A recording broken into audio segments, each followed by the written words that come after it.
Za jioni, mtazamaji wa Channel 10 Plus popote pale ulipo, ni matumaini yangu umeshinda salama. Karibu kwenye taarifa yetu ya habari ya kutwa nzima ya leo kwa habari mbalimbali. Msomaji wako usiku huu ni mimi Fatma Hassan. Karibu.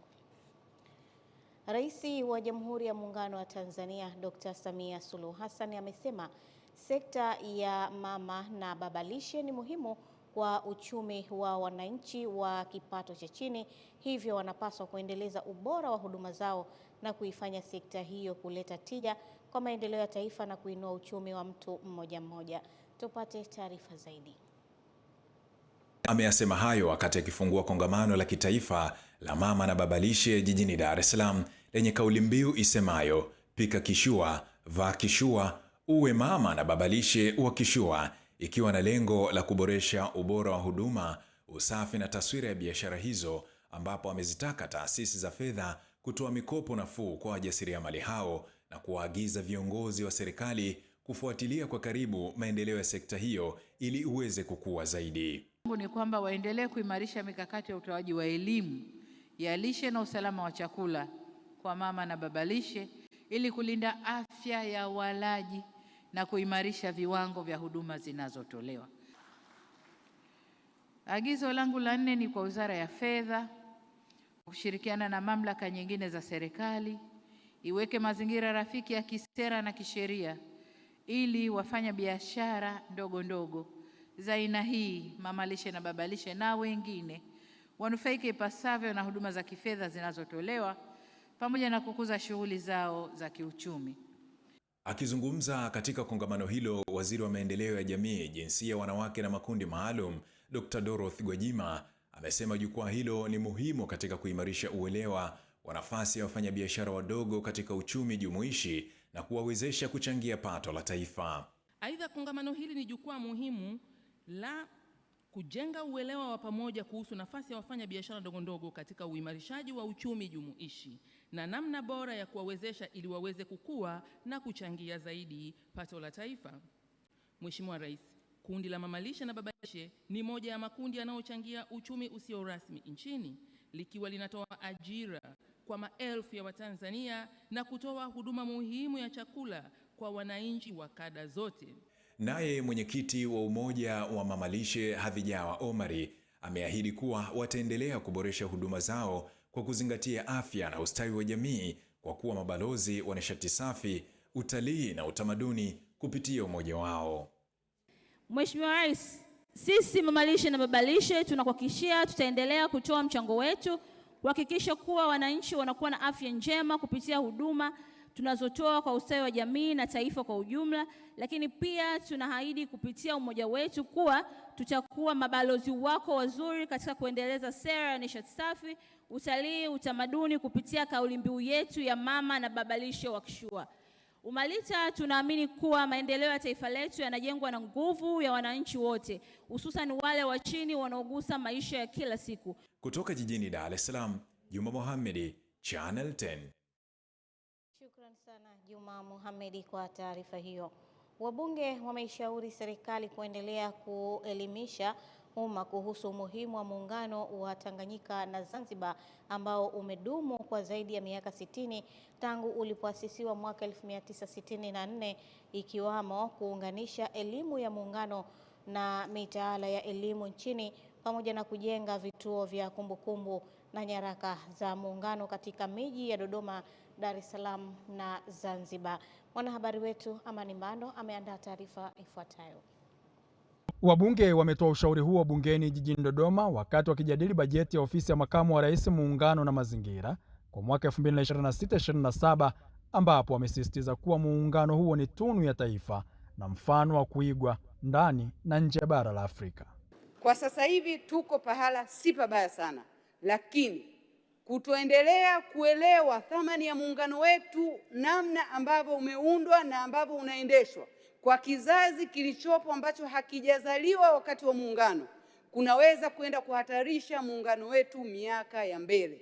Vijana wetu, bunge letu wanafikia 90% ni vijana, wajue kwamba unapozungumzia umoja wa habari za wakati huu, na karibu katika utabiri wa hali ya hewa ambao ni wa saa 20.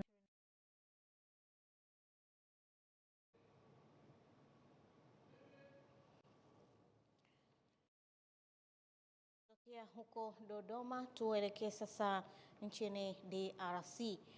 Ushirikiano wa kijeshi kati ya Jamhuri ya Kidemokrasia ya Kongo na Uganda imezaa matunda baada ya wanajeshi wao kufanikiwa kuwaokoa zaidi ya mateka 200 waliokuwa wakishikiliwa na kundi la waasi la ADF mashariki mwa DRC.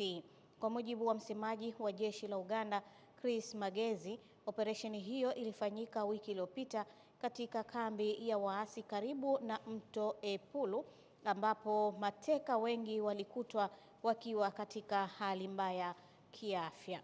Kundi la ADF lenye mafungamano na dola la Kiislamu limekuwa likihusishwa na mauaji ya maelfu ya raia tangu mwaka 2014 pamoja na matukio ya utekaji nyara na ukatili dhidi ya wanawake mashariki mwa Kongo. Operesheni hizi ni sehemu ya juhudi zinazoendelea tangu mwaka 2021 ambapo Uganda ilitumia wanajeshi wake kuisaidia serikali ya Kinshasa kukabiliana na tishio la wanamgambo hao.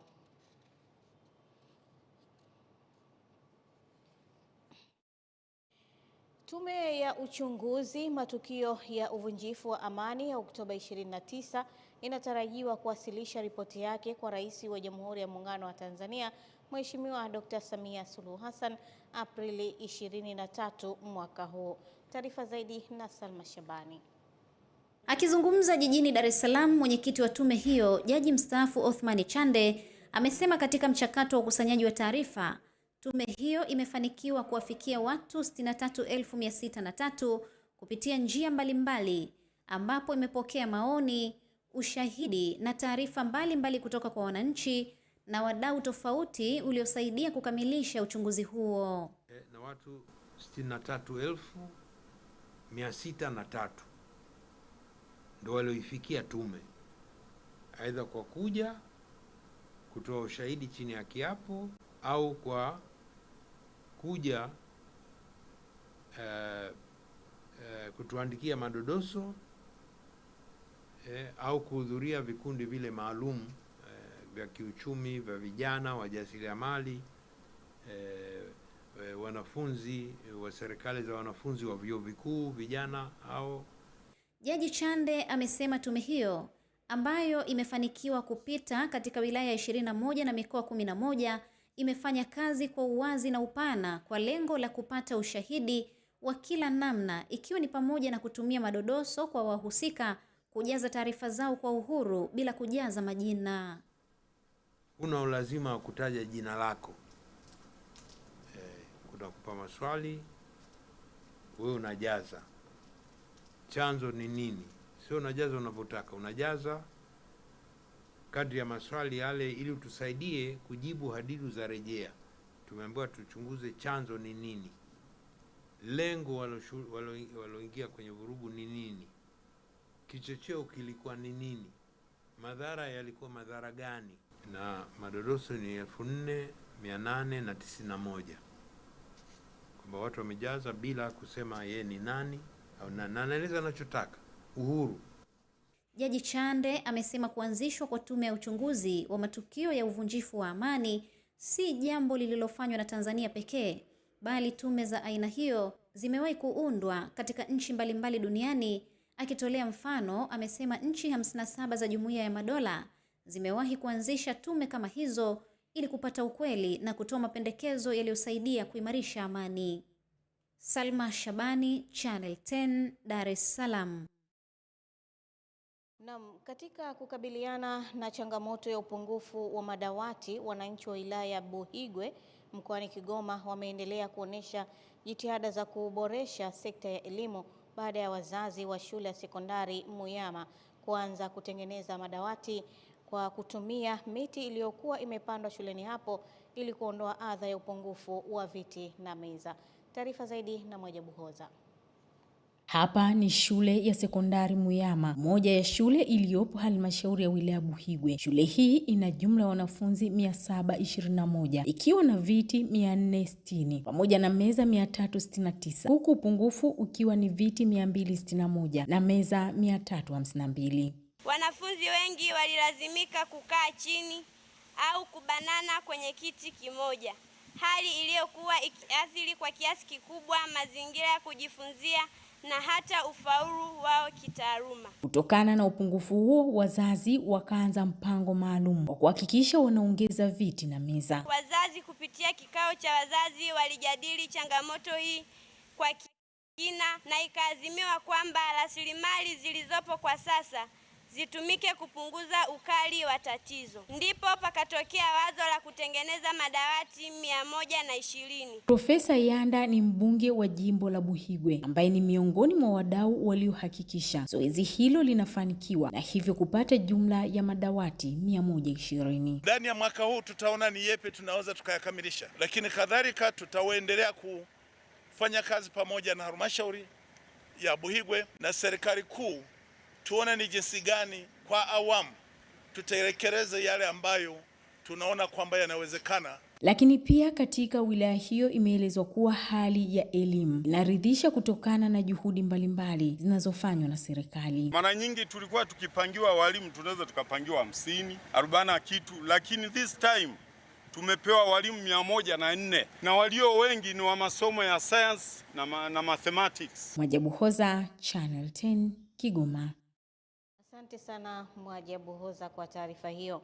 Kituo cha kulea watoto yatima cha Faraja kilichopo kata ya Kabuku ndani ya wilaya Handeni mkoani Tanga kinakabiliwa na changamoto kubwa ya ukosefu wa huduma ya umeme pamoja na maji safi na salama, hali ambayo inakwamisha juhudi za utoaji wa huduma za malezi bora kwa watoto hao. Kutoka Handeni, Ernest Mbezi anaripoti. Akielezea changamoto hizo, mlezi wa kituo hicho chenye watoto yatima 21 kwa sasa, Mchungaji Dorcas Paul, wakati akipokea msaada wa mahitaji mbalimbali ikiwemo chakula kutoka kwa kikundi cha Smart Queen kilichoguswa kusaidia kituo hicho, amesema hapa tuna shida ya maji. Maji kwa wiki tunatumia ya gharama ya shilingi 70,000 na hata hivyo naweza yasitoshe. Athari ni kubwa kwa sababu jinsi ya kuwahudumia watoto kuwa safi masaa yote inakuwa ni shida. Tungetamani serikali tusikilize, itusaidie kutuletea umeme, itusaidie kutuletea maji. Baadhi ya viongozi na wanachama kikundi hicho cha Smart Queen, pamoja na kutoa msaada huo wa mahitaji mbalimbali kwa ajili ya watoto, pia wakatoa wito kwa wadau wengine katika kuendelea kusaidia kituo hicho. Kituo cha Faraja ni moja ya taasisi ambayo inalea watoto ambao wanahitaji support kutoka kwa jamii. Kwa hivyo lengo kuu ni kuwapa mkono wa support watoto, lakini pia na walezi wa kituo hiki cha Faraja. Hebu tujaribu kutoa kwa ajili ya wahitaji, sio yatima tu, wahitaji wako wengi sana. Kwa hiyo watu tu waguswe, wakumbuke kwamba huku duniani kuna makundi tofauti tofauti na kuna watu wanahitaji support kutoka kwao. Nimefurahi kujumuika na hichi kikundi cha Smart Queen kwa kutoa matendo ya huruma kwenye vituo mbalimbali. Kutoka wilayani Handeni mkoani Tanga, mimi ni Ernest Mbezi, Channel 10. Kiongozi wa kanisa Katoliki duniani Papa Leo anaanza awamu ya mwisho ya ziara yake barani Afrika katika nchi ya Guinea ya Ikweta, ambapo anatarajiwa kupaza sauti zaidi katika kutetea haki za binadamu kwenye nchi hiyo ambayo ni miongoni mwa baadhi ya nchi za barani Afrika zinazokandamiza vyombo vya habari, upatikanaji wa interneti na uhuru wa kujieleza. Kesho Jumatano ataongoza misa kwenye ngome ya Obiang Mongomo na kisha atatembelea wanafunzi na walimu katika shule ya teknolojia iliyopewa jina la Papa Francis. Kisha atazuru mji mkuu wa kiuchumi wa Bata kutoa heshima kwa waathiriwa wa mlipuko wa mwaka 2021 uliosababisha vifo vya zaidi ya watu 108 katika kambi ya kijeshi, na pia atawatembelea wafungwa katika gereza la Bata. Siku ya Alhamis, Papa Leo ataongoza misa kubwa katika uwanja wa Malabo kabla ya kukamilisha safari yake ya siku 10 katika miji na vijiji 11 kwenye nchi 4 za Afrika, na huo ndo utakuwa tamati ya ziara yake.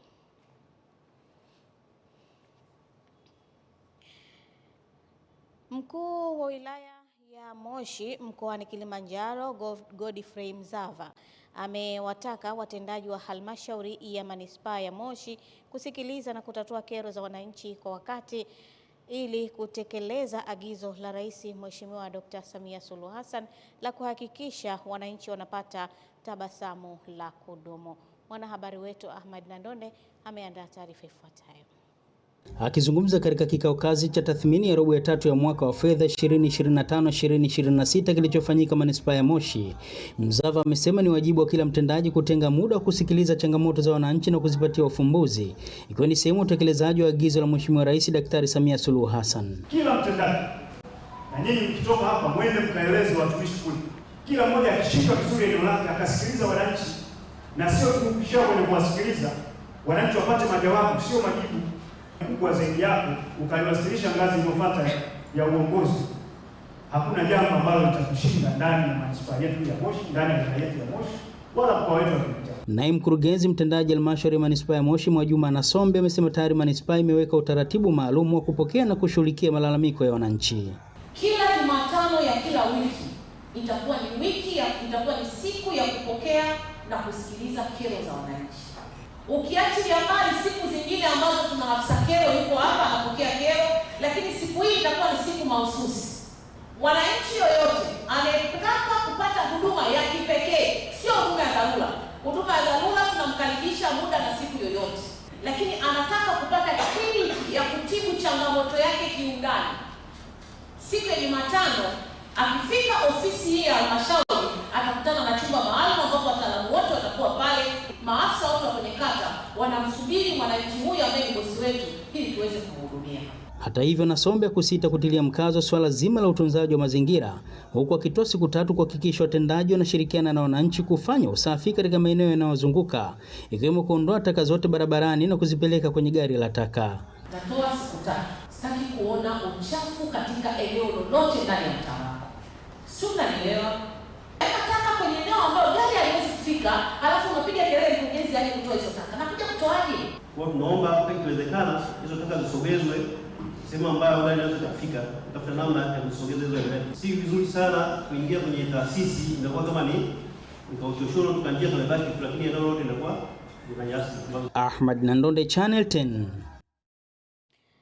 Na tukiangazia huko Iran, serikali ya Iran imesema haina mpango wowote wa kuhudhuria mazungumzo mapya ya amani na Marekani yaliyokuwa yafanyike mjini Islamabad, hatua inayozidi kuongeza mvutano wa kisiasa na kijeshi katika eneo hilo. Taarifa kutoka vyombo vya habari vya serikali ya Irani zinasema uamuzi huo unatokana na kile kilichoelezwa kuwa masharti magumu na yasiyotabirika kutoka upande wa Marekani pamoja na madai ya ukiukwaji wa makubaliano ya kusitisha mapigano. Mvutano huo umechochewa zaidi na kauli ya Rais wa Marekani Donald Trump aliyedai kuwa jeshi lake limedhibiti meli ya mizigo ya Irani katika ghuba ya Oman karibu na mlango wa Hormuz. Serikali ya Teherani pia imeishutumu Washington kwa kuendeleza vikwazo vya kijeshi katika maeneo ya kimkakati, ikionya kuwa hatua hiyo ni uharamia wa kijeshi na imeahidi kulipiza kisasi haraka. Wakati huo huo, ujumbe wa Marekani ukiongozwa na makamu wa rais JD Vance unatarajiwa kuelekea Pakistani kwa mazungumzo zaidi, licha ya msimamo wa Irani unaoashiria kukwama kwa juhudi za kidiplomasia hata kabla ya kuanza. Hali hii inaibua hofu kwa kuvunjika kwa makubaliano ya kusitisha mapigano na kuongeza hatari ya mzozo mkubwa zaidi wa kijeshi katika ukanda huo nyeti duniani. Na mtazamaji, na taarifa hiyo basi inahitimisha sehemu ya kwanza ya taarifa yetu ya habari kutoka hapa Channel 10+. Muda mfupi tutarudi kwa ajili ya habari za biashara na uchumi. Endelea kusalia nasi.